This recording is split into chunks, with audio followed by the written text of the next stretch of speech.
Well, folks, my little my little green streak came to an end. We had a little bit of a red day today. Hey, fellow traders, it's Black Coffee Trader. It is Monday, July the 14th, and as you can see, we had a bit of a red day, 180, 170 across the two funded accounts. And I just had to limit myself to the 3 strikes and you're out rule. I did have one nice trade, and there's another lesson in that, another painful one. Had I not moved my stop, we would have had more profits. Shocker, shocker, shocker, shocker. So let's just look at the first trade today. Matter of fact, I'm just going to go walk through TradeZella. I haven't walked through TradeZella in a while with you guys, and I think that might be a little bit better. So here's today, 359, 25% win rate, 1 for 4. And the good news is I'm still green on the month. So adhering to that 3 strikes you're out rule and walking away, I think was key. I really felt like I could get this back. I really did. I don't know if I could have. I really don't know if I could have. We had very much a sideways market today.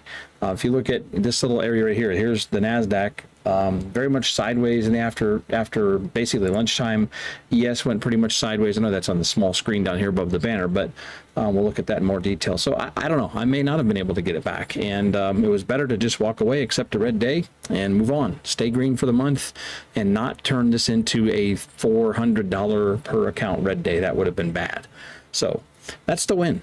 Sticking to the rules. I'm not really too dissatisfied with the trades I took. Took some shots that just didn't work. So we'll dive into those right now. Let's look at the first one was, I'm just going to make this a little bit bigger. I really like this trade initially. By the way, I did add cumulative order flow delta on my charts, and you can see that right here. It's basically, actually, I'll go back. Let me just go back here. So this is the order flow delta, really, which is an average of volume. And so you can see where the volume pressure is rather than just looking at the candlesticks. And I did some back testing, very short back testing, not very much of a long-term back test, but a short-term back test. And I did find that there was a lot of verification with the order flow and some of the really good trades that I've taken recently. So that's why I decided to add it. I'm not taking trades based on this. I'm basically looking at this as an additional verification for a trade setup.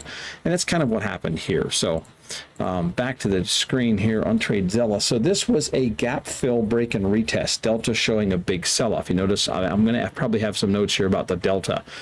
Took 2 off, and then we held the prior day low and reversed. Still a good trade. It was a loss, but a good trade. Small little loss, $11. So you can see the setup here. This is the prior day low right here. This is the prior day low, and this is the this is the gap fill. Right here was the gap fill. So I was really doing a break and retest of this gap fill, honestly, more than the prior day low. In fact, that should be changed. I'll leave it. But anyway, so look at this. Look at this huge volume down on the Delta. And that was really what helped me to take this trade is that I was definitely looking for this. I really liked the idea of that gap being filled on the Dow Jones. But then when I saw that huge move down on the volume delta, that's what triggered that, extra little, yeah, I'm going to take this trade. So took 2 off, and then it reversed, and we had a small loss, but still good trade. I was happy with it. It definitely could have worked.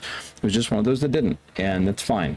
Next one was a pretty nice trade, and this is the one that I really, again, I don't know how often I'm going to have to do this before I finally learn my lesson to leave my stops in place. So here we have a break and retest of the prior day low. This is on the Russell. Delta was showing a strong hold and a push higher. Took 1 off. We pulled back, added 2 once the pullback held. Delta showing signs of holding. Took 3 more off on the move higher. Then another pullback, more consolidation. Took the 5th off near the top of the range, holding 1 more, then stopped out, break even, choppy market. So again, look at we had a push higher. We had a break and a retest. This candle wicking through, but a clear candle body hold above the level. That's what I'm looking for. Started to push out of it. And if you look at the Delta was doing the same thing. Some wicks and some strong buying pressure. And that was really what, caused me to get the final, hey, I'm taking this trade. So I took it. And this is the one that I'm a little bit sad about. Look at this. So I entered right here. Right here was my first entry. I did add 2 on this pullback. You know, took the first one off, added 2 on this hold. This is a beautiful retest here. Beautiful. Took 3 more off on the move up. We pulled back down, went back up, took another one off, and I had my last 2 contracts. I had them sit. Originally, this one was at the 58 level, which is right here. I had one right here at 58, and this last one was sitting at 62, which is right there. Now, the crazy thing is, I succumbed to, you know, my rule here really is the last contract I'll go to break even. And I really am, I'm really thinking I need to just stop doing that. I need to just leave my stops up in place, because this move, this was so good.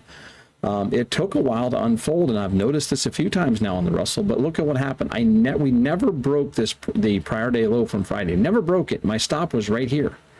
My stop was under the overnight highs, and great place to have a stop, very safe stop. And yeah, if I would have gotten stopped out there, I still would have had a winning trade. This was a nice winning trade, but it could have been even bigger. I got stopped out on this third pullback to break even. We chopped around here, and we eventually just did a little slow grind higher. I would have gotten my 58. So this contract here, I could have taken off at 58. I could have taken the last one off at the full target right here, and today around 62, right there, I would have caught it. So that, instead of having an $80 trade, let me look at this. Where are we at? Instead of having, $76 trade, we probably could have had another, probably almost double that. That could have been about a $150 trade had I left this contract here, right here. Had I left, it wouldn't have been 150, it would have been more like 120, but had I left that contract at 58 target and the last one at the 62 target. And again, I want to tell you, this is where I get my targets from. This entry was right here. The 58 target was because of these highs right here. You see that's right at 58. And then the 62 was right here at these highs. That's why I had those targets set. And they were the right targets to set. I just, again, move my stop on that last contract. I'm doing good at holding on, you know, I'm letting the trade work and letting these contracts, you know, take profits wherever. But this last one, this has happened a couple times now where I've moved to break even. It takes me out.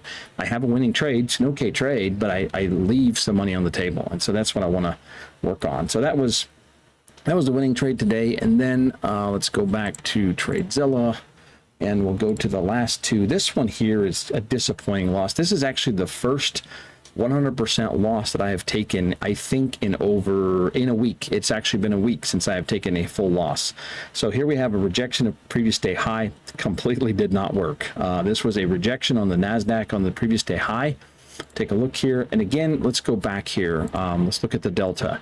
So on this one here, look at the rejections coming in. We had the move down through this specific level. I had really the prior day high and then another level on the charts. We pushed through that, and this really looked good. I didn't have quite as good of a confirmation on the delta. It was pushing down, but not aggressively. And that probably should have been my caution to not take that trade, but we ended up taking it, and it just didn't work out. Let's go to the NASDAQ. That was this one right here. You can see my entry really should have been a long, because we just kind of held that and then we did a slow grind higher. But anyway, I was looking at that and took the short, and I had multiple opportunities. I was in that trade for an hour basically, and I had many opportunities here to get out at break even or with a small loss. But I was like, you know what, I'm not going to move my stop. And then sadly, I got about a 7-point slippage on my stop. My stop was right above this wick, right above it, like one tick above it. And for some reason, it pushed my stop, and I got about a $40 slippage on that one. So that kind of hurt a little bit, but oh well. And then the last one I re-entered when we started to pull back.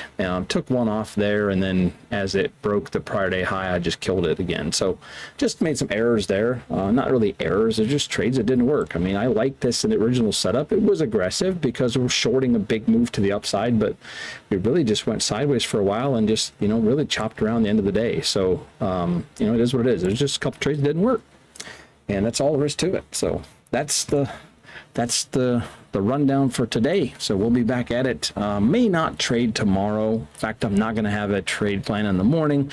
I might take the day off tomorrow. The other thing about this week is I wasn't that surprised with today being kind of a sideways day. I mean, if you look at the NASDAQ after this, you know, really kind of it was a choppy and then a sideways day on the NAS. We had the same kind of thing on ES, I think. Yeah, kind of chopped around, nasty price action in the morning. It did have a little bit of a slow grind higher, but just kind of a sideways day.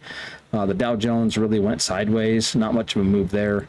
And the Russell, we had a slow grind, you know, again, it could have been a nice little trade, but really kind of a sideways day. And I wonder if we're going to, I'm thinking that we might see some bigger moves because of the news, the data we have coming out the next couple of days. So looking at this week, tomorrow we have CPI at 8:30. On Wednesday, we have PPI at 8:30. And then on Thursday, we have core retail sales. And so there's, and unemployment claims at 8:30. So we got some big red folder news events happening over the next 3 days. And today was nothing. So not a surprise that we went sideways today, and we might see some moves over the next couple of days. So I may trade tomorrow afternoon. I think I'm going to be tied up tomorrow morning. So probably won't trade in the morning. So we'll try to be at it tomorrow afternoon if we can, and if not, we'll be at it on Wednesday. So thanks again for following along. Appreciate y'all. Thanks for using code BCT with Take Profit Trader and Apex. That Take Profit Trader deal, by the way, is a really good one. So I need to get a few more of those accounts as well. But thanks to those of you that are using my code. Appreciate that. Helps the channel, and I appreciate you guys supporting me. Thanks for following along. Have a great day tomorrow. And if I don't catch up with you tomorrow, hopefully I'll have a good day on Wednesday, and we'll catch up with you then. Take care, and so long.